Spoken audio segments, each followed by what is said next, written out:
दोस्तों, मैं उम्मीद करता हूँ आप लोग अच्छे होंगे और स्वस्थ होंगे। फ्रेंड्स, आज मैं बात करने वाला हूँ सामान्य हिंदी। और सामान्य हिंदी से मैंने टॉपिक्स उठाया था वर्णमाला, और वर्णमाला से ही मैंने थ्योरी बेस स्वर करा दिए हैं।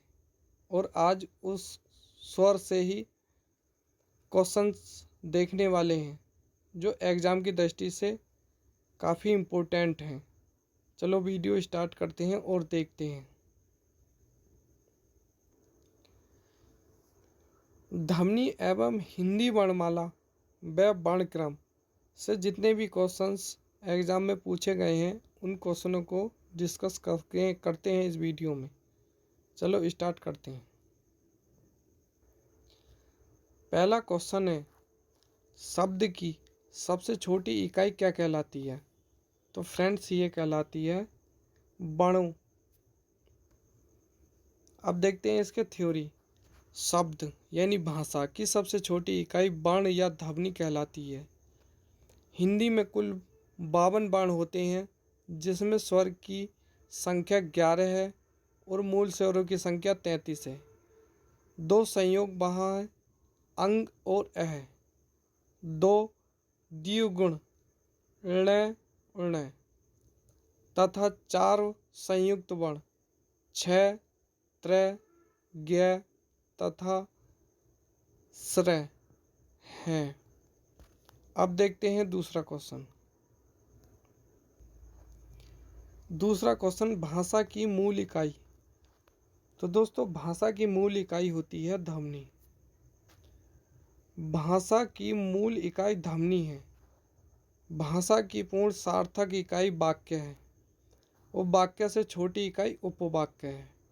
और उपवाक्य से छोटी इकाई है पदबंध और पदबंध से छोटी इकाई है पद और पद से छोटी इकाई है अक्षर और अक्षर से छोटी इकाई होती है ध्वनि या वर्ण कहलाती है। अब चलते हैं अगले क्वेश्चन पर। वर्णों के समूह को क्या कहते हैं? तो फ्रेंड्स, कहते हैं वर्णमाला। वर्णों के समूह को वर्णमाला कहते हैं। वर्ण भाषा की सबसे छोटी इकाई है। इससे उच्चारित स्वरूप को ध्वनि भी कहा जाता है। अगला क्वेश्चन देखते हैं, वर्णमाला किसे कहते हैं? तो वर्णमाला व्यवस्थित वर्ण समूह को वर्णमाला कहते हैं। इसका डी आंसर सही है। बढ़ते हैं अगले क्वेश्चन पर। हिंदी भाषा की कुल वर्ण लिपियां हैं। तो फ्रेंड्स, कितनी है? 52। जिसमें हिंदी भाषा की कुल वर्ण लिपियों की संख्या कितनी है? 52। जिसमें स्वर 11 हैं। ए, आ, ई, उ, ऋण, ए, ओ और औ। स्वरों की संख्या कितनी है? 11। ऐसे ही व्यंजनों को देख सकते हैं क वर्ग में क, ख, ग, घ, ण। ये कितने होते हैं? 5। ऐसे ही च वर्ग में च, छ, ज, झ, उ। कितने होते हैं? 5। ऐसे ही आप देखते हैं ट वर्ग को। तो ट, ठ, ड, ढ, ण। कितने होते हैं? 5। त वर्ग में भी देखते हैं 5। त, थ, द, ध, न। 5। प वर्ग में कितने आते हैं? प, फ, ब, भ, म। 5 आते हैं। और अंत स्वर में देखते हैं य, र, ल, प। 4 आते हैं। और ऊष्म व्यंजन में देखते हैं स और है 4। आगे बढ़ते हैं क्वेश्चन में। इसी प्रकार देखते हैं संयुक्त व्यंजन छ, त्र, ज्ञ, ओस्र। कितने होते हैं? 4। अयोग बहा, अंग और अह, ये होते हैं 2। और द्विगुण व्यंजन होते हैं ण, उण, ये होते हैं 2। तो कुल वर्णों की संख्या कितनी हो गई? 52। अब अगले क्वेश्चन पर चलते हैं। हिंदी में ध्वनियाँ कितने प्रकार की होती हैं? तो फ्रेंड्स ये होती हैं 2 प्रकार की। अब इसको थ्योरी बेस देखते हैं। हिंदी वर्णमाला में ध्वनियाँ मुख्यतः 2 प्रकार की होती हैं, स्वर और व्यंजन। स्वतंत्र रूप से उच्चारित होने वाले वर्ण स्वर कहलाते हैं तथा स्वरों की सहायता से उच्चारित होने वाले वर्ण क्या कहलाते हैं? व्यंजन कहलाते हैं। बढ़ते हैं अगले क्वेश्चन पर। जिनका उच्चारण स्वतंत्र से होता है और जो व्यंजन के उच्चारण में सहायक होते हैं उसे कहते हैं, तो उसे फ्रेंड्स कहते हैं स्वर। अब देखते हैं थ्योरी से। जिनका उच्चारण स्वतंत्र से होता है और जो स्वतंत्र के उच्चारण में संयुक्त होते हैं उसे कहते हैं स्वर। इनके उच्चारण में भीतर से आती हुई वायु मुख से निर्बाध रूप से निकलती है। हिंदी में स्वर वर्णों की संख्या कितनी बताई गई है? 11 बताई गई है। अब बढ़ते हैं अगले क्वेश्चन पर। जिन वर्णों का उच्चारण स्वतंत्र होता है उन्हें कहते हैं, तो क्या कहते हैं? स्वर कहते हैं। अब इसको देखते हैं थ्योरी बेस। जिन वर्णों का उच्चारण स्वतंत्र से होता है उन्हें स्वर कहते हैं। स्वरों की सहायता से बोले जाने वाले वर्ण व्यंजन कहलाते हैं। भाषा के शुद्ध और स्थायी रूप को निश्चित करने के लिए आवश्यक नियमबद्ध योजना को व्याकरण कहते हैं तथा भाषा का क्षेत्रीय रूप क्या कहलाता है फ्रेंड्स? बोली कहलाता है। अगले क्वेश्चन पर बढ़ते हैं। हिंदी वर्णमाला में स्वरों की संख्या है, रिक्त स्थान की पूर्ति कीजिए। तो फ्रेंड्स वर्णमाला में स्वरों की संख्या कितनी है? 11 है। अब देखते हैं थ्योरी बेस।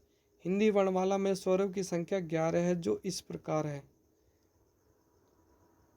ए, आ, ई, उ, ऊ, ऋण, ए,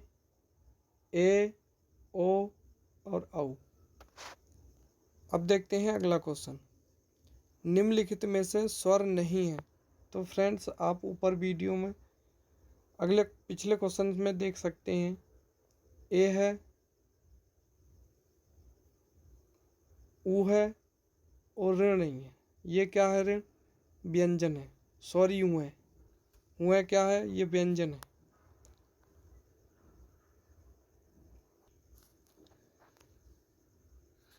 अगला क्वेश्चन देखते हैं। कौन स्वर नहीं है? तो फ्रेंड्स डी यानी कि बै नहीं है। बै क्या है? हमारा व्यंजन है। अगले क्वेश्चन पर चलते हैं। अब बात करते हैं निम्नलिखित में से कौन सा मूल स्वर नहीं है। तो फ्रेंड्स ये भी है, आ भी है। आ बनता है छोटा ए प्लस छोटा ए मिलकर क्या बनाते हैं? आ। ऐसे ही बी, ई, छोटी ई प्लस छोटी ई मिलकर क्या बनाते हैं? बड़ी ई। ऐसे ही सी पे छोटा ऊ और बड़ा ऊ, सॉरी छोटा ऊ और छोटा ऊ मिलकर क्या बनाते हैं? बड़ा ऊ। अब फ्रेंड्स डी नहीं है। अब इसको थ्योरी बेस देखते हैं। स्वतंत्र रूप से उच्चारित वर्ण स्वर कहलाते हैं। वर्णमाला कितनी होती है? वर्णमाला में स्वर होते हैं 11। अब इसको विस्तार पूर्वक देखते हैं किस तरीके से होते हैं। पहले नंबर पे आता है ह्रस्व स्वर। जिन स्वरों की उत्पत्ति दूसरे स्वरों से न होकर स्वतंत्र रूप से होती है वे ह्रस्व स्वर कहलाते हैं। जैसे छोटा ए, छोटी ई, छोटा ओ और ऋण। इन्हें मूल स्वर भी कहा जाता है। ऐसे ही बात करते हैं दीर्घ स्वर की। 2 समान मूल स्वरों के योग से निर्मित स्वर दीर्घ स्वर कहलाते हैं। जैसे आ बनता है छोटा ए प्लस छोटा ए मिलकर क्या बनाते हैं? बड़ा आ। ऐसे ही बड़ी ई बनती है छोटी ई प्लस छोटी ई से। ऐसे ही बड़ा ऊ बनता है छोटा ऊ और प्लस छोटा ऊ। मूल दीर्घ स्वर कहलाते हैं। अब बात करते हैं संयुक्त स्वर की। जब दो असमान स्वर आपस में जुड़ते हैं तो उनके योग से संयुक्त स्वरों का निर्माण होता है। जैसे छोटा ए प्लस ई मिलकर क्या बनाते हैं? छोटा ए। ऐसे ही बड़ा ए प्लस ए मिलकर क्या बनाते हैं? बड़ा ए। ऐसे ही ओ, ए प्लस छोटा ओ मिलकर क्या बनाते हैं? ओ। और औ, ए प्लस ओ मिलकर क्या बनाते हैं? औ। ये क्या कहलाते हैं? ये कहलाते हैं संयुक्त स्वर। बढ़ते हैं अगले क्वेश्चन पर। निम्न में दीर्घ स्वर है, तो फ्रेंड्स दीर्घ स्वर कौन सा है? बड़ी ई, यानी बी आंसर ठीक। अब देखते हैं निम्नलिखित में से दीर्घ स्वर कौन सा है। तो इसमें दीर्घ स्वर है फ्रेंड्स ए, आ। अगले क्वेश्चन पर बढ़ते हैं। निम्नलिखित में से कौन सा स्वर नहीं संयुक्त स्वर है? तो फ्रेंड्स ए, बड़ा ए, ओ और औ, ये क्या कहलाते हैं? संयुक्त स्वर कहलाते हैं। अगले प्रश्न पर चलते हैं। मात्रा के आधार पर स्वर कितने प्रकार के होते हैं? तो फ्रेंड्स कितने प्रकार के होते हैं? 3। ह्रस्व स्वर, दीर्घ स्वर और संयुक्त स्वर।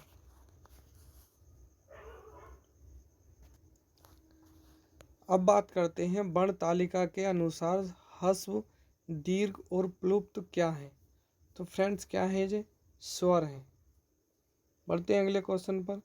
स्वर ध्वनि के प्रकार होते हैं, तो दीर्घ स्वर भी होते हैं, ह्रस्व स्वर भी होते हैं, प्लुप्त स्वर भी होते हैं। तो इनमें से सही आंसर क्या हो गया? उपयुक्त सभी, यानी कि डी आंसर ठीक।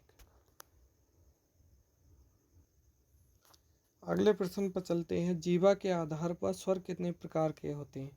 तो फ्रेंड्स कितने होते हैं? ये होते हैं 3 प्रकार के। कौन कौन से होते हैं? अग्र स्वर, मध्य स्वर और पच्छ स्वर। अब इनको विस्तार पूर्वक देखते हैं। बात करते हैं जीवा के उत्पादित होने या उसके क्रियाशील के आधार पर स्वर 3 प्रकार के होते हैं। पहले नंबर पे आता है अग्र स्वर। जिन स्वरों के उच्चारण में जीवा का अग्रभाग सक्रिय होता है उन्हें अग्र स्वर कहते हैं। जैसे छोटी ई, बड़ी ई, छोटा ए, बड़ा ए। ऐसे ही मध्य स्वर की बात करते हैं। जिन स्वरों के उच्चारण में जीवा का मध्य भाग क्रियाशील रहता है उन्हें मध्य स्वर कहते हैं। जैसे छोटा ए। ऐसे ही बात कर लेते हैं पच्छ स्वर की। जिन स्वरों के उच्चारण में जीवा का पिछला भाग उत्पादित होता है उसे पच्छ स्वर कहते हैं।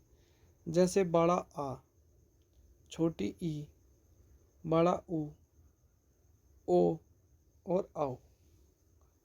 बढ़ते हैं अगले प्रश्न पर। अर्ध विव्रत स्वर है, तो फ्रेंड्स ये कौन सा है? बड़ा ए। मुख द्वार के खुलने के आधार पर स्वर 4 प्रकार के होते हैं, जो इस प्रकार हैं। देखते हैं विव्रत। जिन स्वरों के उच्चारण में मुख द्वार पूरा खुलता है, जैसे आ। इसी प्रकार विव्रत। जिन स्वरों के उच्चारण में मुख द्वार पूरा खुलता है, जैसे क्या कहते हैं? आ। अर्धव्रत की बात करें तो जिन स्वरों के उच्चारण में मुख द्वार आधा खुलता है, जैसे छोटा ए, बड़ा ए, ओ और औ। बात करते हैं अर्धसंवृत की। जिन स्वरों के उच्चारण में मुख द्वार आधा बंद रहता है, जैसे ए और ओ। संवृत की बात करते हैं। जिन स्वरों के उच्चारण में मुख द्वार लगभग बंद रहता है, जैसे छोटी ई, बड़ी ई, छोटा ऊ और बड़ा ऊ। बढ़ते हैं अगले प्रश्न पर। इसी प्रकार अगला प्रश्न है। जिनकी ध्वनि केवल मुख से निकलती है वे कहलाते हैं, तो फ्रेंड्स ये कहलाते हैं अनुनासिक स्वर, डी आंसर। अब इसको विस्तार पूर्वक देखते हैं। जिनकी ध्वनि केवल मुख से निकलती है वे निरनुशासिक स्वर हैं। अनुनासिक स्वर ण, व, ण, न और में है के उच्चारण में वायु ध्वनि मुख के साथ साथ नाक से भी निकलती है। वृत्ताकार स्वर ऐसे स्वर हैं जिनके उच्चारण में होठों का आकार गोल हो जाता है, जैसे ऊ, ऊ, ओ, औ और औ। उस समवृत्त स्वर के बारे में बात करें तो उच्चारण में मुख द्वार लगभग बंद रहता है, जैसे छोटी ई, बड़ी ई, छोटा ओ और बड़ा ओ। बढ़ते हैं अगले प्रश्न पर। भाषा विज्ञान की दृष्टि से ऊ किस प्रकार का स्वर है? तो फ्रेंड्स ये है पच स्वर। भाषा विज्ञान की दृष्टि से ऊ तथा बड़ा ऊ पच स्वर है। जिन स्वरों के उच्चारण में जीभ का पिछला भाग कार्य करता है उसे पच स्वर कहा जाता है, जैसे बड़ा आ, छोटी ई, छोटा ऊ, बड़ा ऊ, ओ, औ और औ। समवृत्त उन स्वरों को कहा जाता है जिन स्वरों के उच्चारण में मुख द्वार लगभग बंद रहता है, जैसे छोटा ई, बड़ी ई, छोटा ऊ, बड़ा ऊ। बढ़ते हैं अगले प्रश्न पर। होठों की आकृति के आधार पर निम्नलिखित में से कौन अवृतमुखी स्वर है? तो फ्रेंड्स छोटी ई है। देखते हैं इसको थोड़ी वेज से। होठों की आकृति के आधार पर स्वरों को दो भागों में डिवाइड किया जाता है, एक अवृतमुखी और दूसरा व्रतमुखी। अवृतमुखी को देखते हैं जिन स्वरों के उच्चारण में होठ व्रतमुखी या गोलाकार नहीं होते, ये कहलाते हैं अवृतमुखी स्वर कहलाते हैं, जैसे छोटा ए, बड़ा आ, छोटी ई, बड़ी ई, छोटा ए और बड़ा ए। इसी प्रकार व्रतमुखी को देखते हैं जिन स्वरों के उच्चारण में होठ गोलाकार होते हैं वे व्रतमुखी स्वर कहे जाते हैं, जैसे छोटा ऊ, बड़ा ऊ, ओ, औ और औ। बढ़ते हैं अगले प्रश्न पर। निम्नलिखित में कंठीय वर्ण कौन सा है? तो फ्रेंड्स आ है, बी आंसर।